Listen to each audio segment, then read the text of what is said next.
Hello everyone, welcome to Crypto Basics Coach podcast. I'm Marco.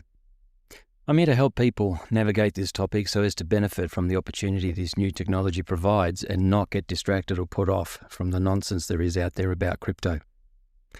Anything and everything presented and discussed, whether here or in our sessions, is of an educational nature and should never be taken as financial advice. Always do your due diligence and consult professionals before making any final decisions. Episode 9, Financial Fitness for Crypto. Before I get started, I thought I'd mention the date because it's going to reference the next comment I make.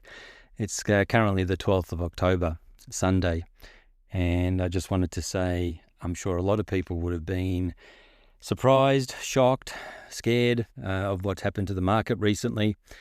Once you've been educated, once you learn, once you understand how to read these markets, and as long as you are following good sound practices like dollar cost averaging, you'll be feeling a lot better when something like this happens. For those of you who don't know, the market dropped a fair bit, far more than has in history.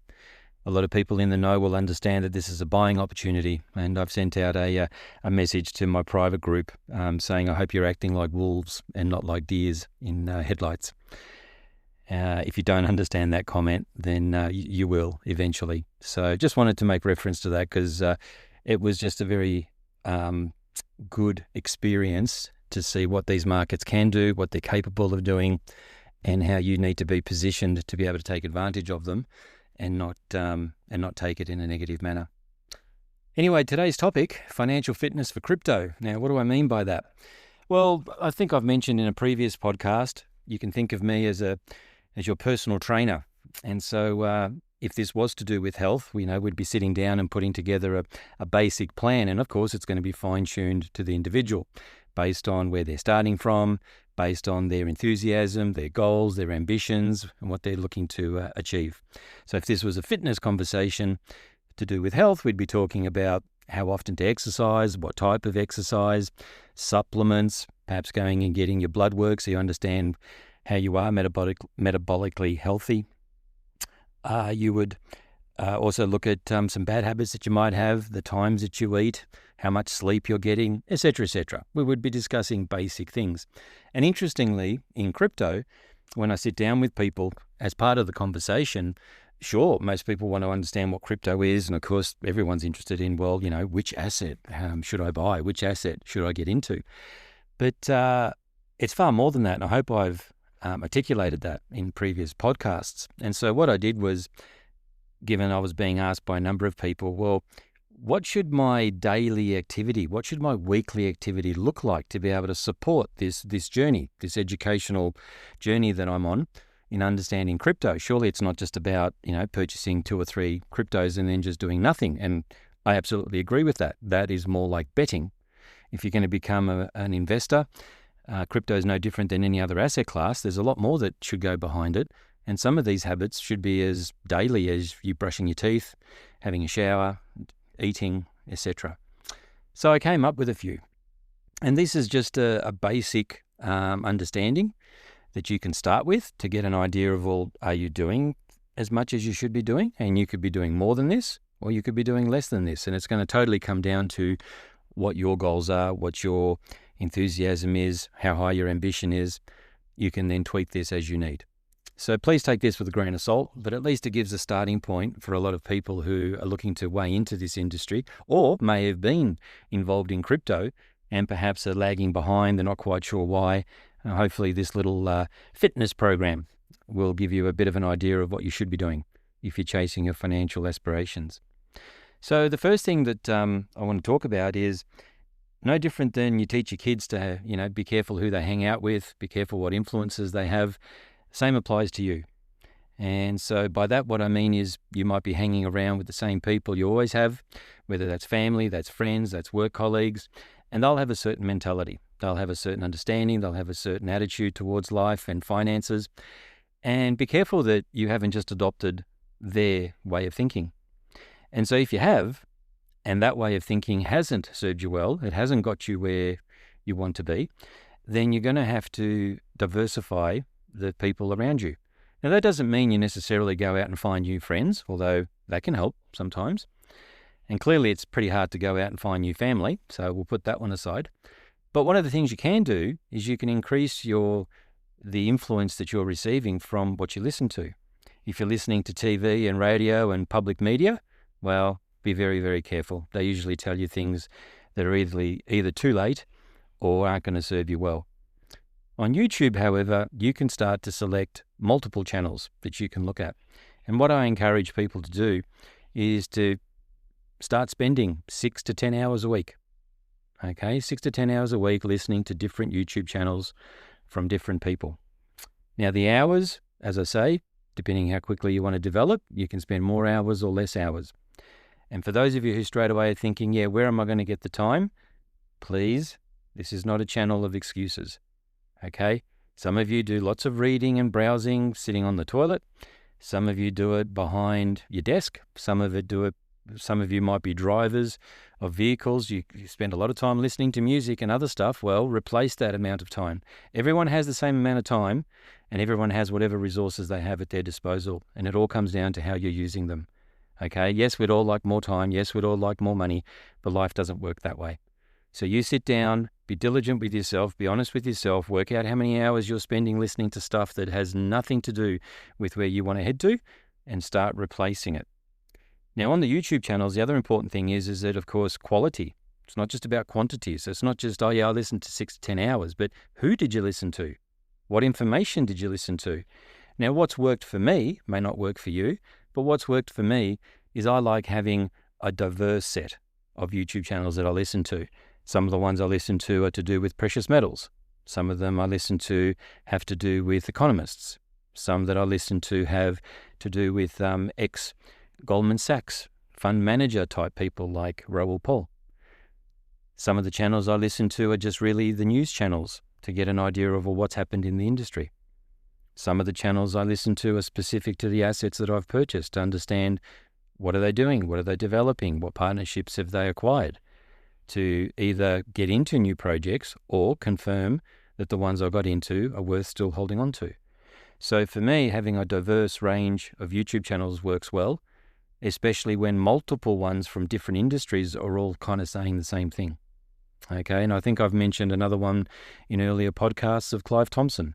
Very smart guy, was connected very well in his day job, and now he's graced us with his knowledge where he's kicked off his own YouTube channel. So the important thing is that you're getting quality information, you're getting enough of that information, hence the hours, and then most importantly, to a certain degree, you want to be able to relate to certain YouTube channelists. Having said that, be careful of your own bias and your own prejudices, okay? Not everyone in this industry is going to look like and act like and talk like what you might expect. And what I would encourage you to do is to put aside those differences and listen and pay attention to the information that they're actually relaying. If the information is worthwhile, you can get past all that other stuff. But just be careful that you don't just choose people that you like, because you could be missing out on very good information from others that you don't necessarily relate to. Okay, so widen your circle of influence using YouTube. Select the right people. Select the people that make a difference to you, that over time you're going to find out whether they're full of waffle or whether they actually have some substance behind them. And in my one-on-one sessions, I take people through specific YouTube channels that I've found very valuable over the years and who have sort of, I guess, tested time. It's very hard to be fake over a period of a number of years, and I use some fairly genuine people. And you can also take that further. You can also then perhaps join their Discord channels or their Patreons, right? So you can actually go further where you'll see people asking questions and so forth in real time. So there's also that opportunity. One of the other most important things that I believe you should do is similar to, you may have a buddy that you go to the gym with who keeps you honest, might even set for you, motivate you to lift a little bit heavier, go a little longer. I would suggest you do the same in crypto. Find yourself one or two buddies, someone that you can converse with. I've had at least one or two people that I still converse to this day, 2-3 times a week, where we hear something, we thrash something out, we run strategies up against one another. It's of great value to have one or two people that you're conversing with regularly. Okay, and in the right family, you might find that some of your dinner time conversation changes too. You might find that someone brings up a topic that they've heard about and you discuss it, and straight away you'll find that your dinner table conversations may change, which I've got to be honest with you, as a parent, is quite rewarding to be able to sit there with your kids and see that they're learning things that you never learned, and understanding that, they're going to do well in life. So, but definitely have one or two buddies. As I say, they're also there to keep you honest. Sometimes they'll push back on some of your ideas or some of the excuses. Don't be afraid of that. The other thing is, have a look at, how many YouTube channels are you subscribed to, where you're listening to their every updated video. I've personally got over 16 subscriptions. And subscriptions, by the way, for those of you that don't know, simply means I'm following the channel. It doesn't mean that I'm necessarily paying any money to be a subscriber. It just means that YouTube notifies me straight away when an updated video is released, and I then watch that video. So, over time, there's probably something not right if you're not subscribed to at least half a dozen to a dozen of these videos, because they should start to become your staple amount of information that you're digesting on a daily basis, and ideally with a blend of related topics. You should, I would encourage you to become a membership of at least 1 to 3 communities. Again, you'll find some YouTube channels that you really relate to. I would encourage you to go and then subscribe to their membership. It might be on their website, it might be on their Discord, it might be on their Patreon, but you'll get to find a lot of other people similar to you asking similar questions that you may have, and it's a far more conversive way of learning as well, rather than just sitting there and listening to a YouTube video. Again, in my one-on-one sessions, I go through multiple communities that I'm a member of that I get really good information from. And I know also, more importantly, that they're going to be there in the future to be able to assist as the wealth grows, as more knowledge is required. And then there's also the ability of potentially starting up small groups that might be near you that are from the same platform. Okay, so it's all about that hanging around, listening and talking to like-minded people. Okay, so that's why it's important. So I recommend you do become a membership of some of their communities. Some of them, you'll be surprised, don't actually cost any money to subscribe to. So you're getting a lot of information, quality information, for nothing, right? So again, you heard me say it at the start, this is not a channel of excuses. So get it done. The next thing, have some DeFi exposure and awareness. Now, that doesn't mean you go necessarily throwing thousands of dollars into DeFi. That's not what this is about. This is about learning and understanding, and then at the right time, you might expose more of your portfolio to DeFi. But you can go into DeFi with tens or just a couple of $100, for example. If you actually are like me, you like learning by doing, right? But the important point is that you understand about DeFi. You're aware of it. When you might take out a loan, when you might lend, when you might provide liquidity, that's a whole different question, and how much of your portfolio you'll expose to it. But you need to be at least aware of it, because learning about DeFi gives you a really good understanding of how these networks work. It gives you a really good understanding of a lot of terminology that you'll hear, and it definitely will set you up well for once you've got profits to park somewhere for passive income. So you should have some DeFi exposure and awareness. And now again, there are plenty of channels where you can learn a lot about it without necessarily having to invest. Okay, and you can invest at the right time. The other thing that, and these are kind of just simple basic things, but the experience that you want to develop would be transferring from your bank to a crypto exchange, a centralized crypto exchange, like say Coinbase, Binance, for example, here in Australia, CoinSpot. From that crypto exchange, how do you then move what you've purchased to a cold or a hot wallet? Okay, because then you'll get the experience of understanding what it takes to set up a cold wallet and a hot wallet, and hopefully understand the differences.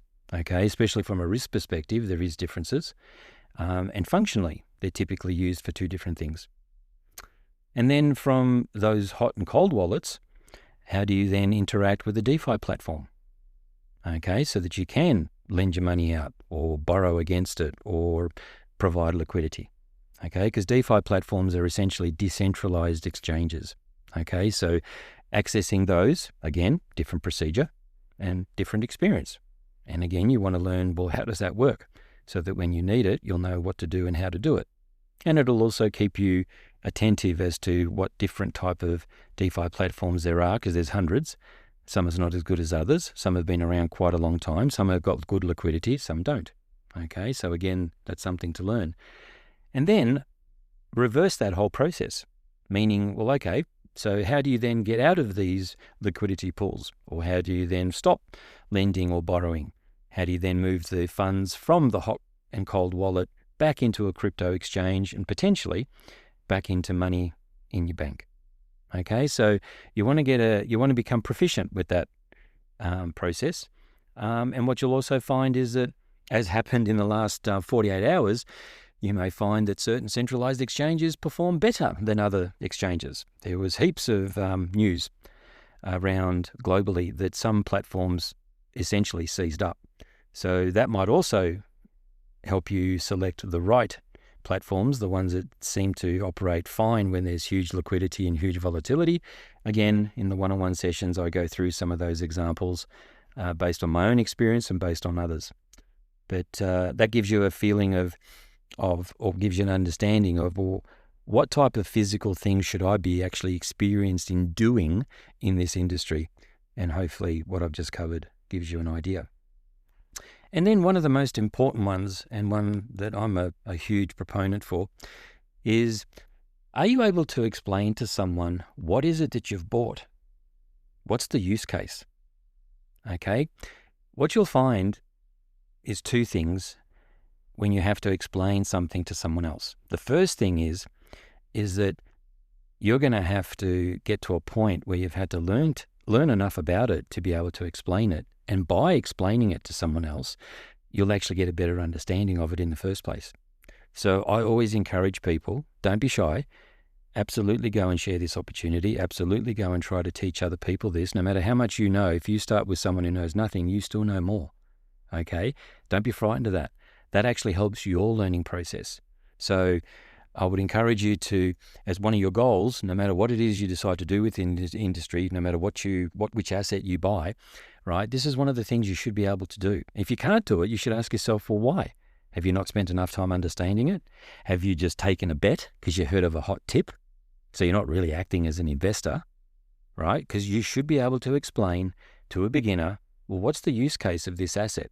And that applies in everything in life. It doesn't matter if it's precious metals. It doesn't matter if it's shares. If you've gone and invested, you should have a reason as to why you've done it, as opposed to going to the casino and you like the number 12, so you put, $100 on 12. Okay, that's a gambling mentality. This is an investing mentality. So you should be able to explain to someone the use case. And also, taking that one step further, well, are you able to explain crypto, just in general terms, to a beginner? Now, I know you guys out there possibly being lazy will go, well, yeah, I've got a great way of explaining to beginners what crypto is. Yeah, I just refer them to Marco's first podcast. Yeah, thanks. I appreciate that. But no, you're not getting the benefit of that. You should be able to explain to a beginner what crypto is. Not every single crypto, not every single use case, but just in general terms, what is crypto? Where does it fit? Why is there so much FUD?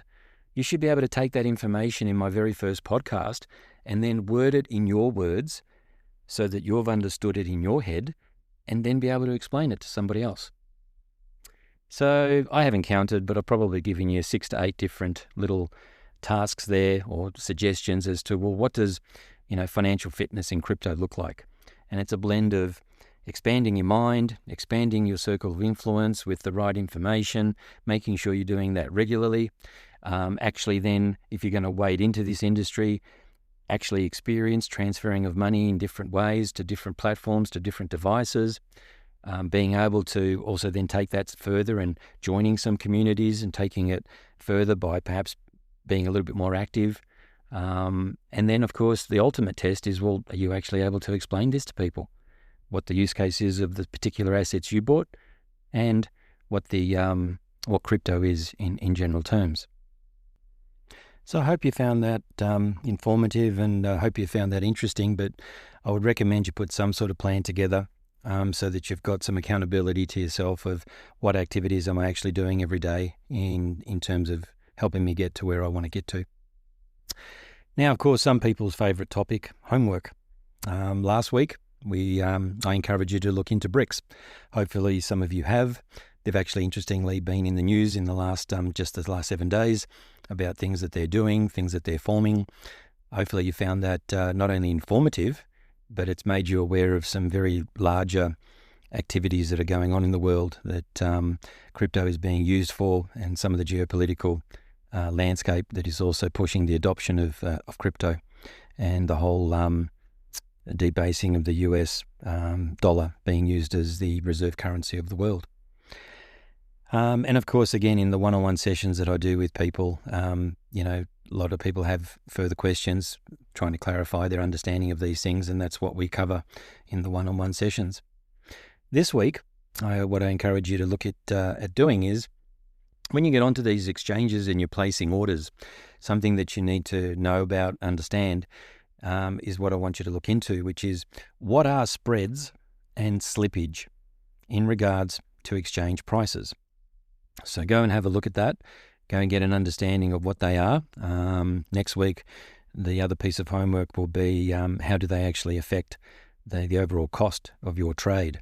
So have a look into that. You'll understand how things move, how you potentially could be paying more on one exchange than another.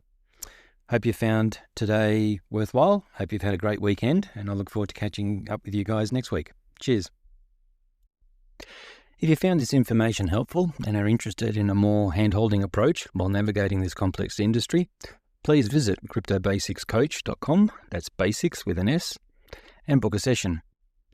The first 30-minute session is free, and we can get to know each other, talk about what your aims are, what you're looking to do, and how I might be able to possibly help.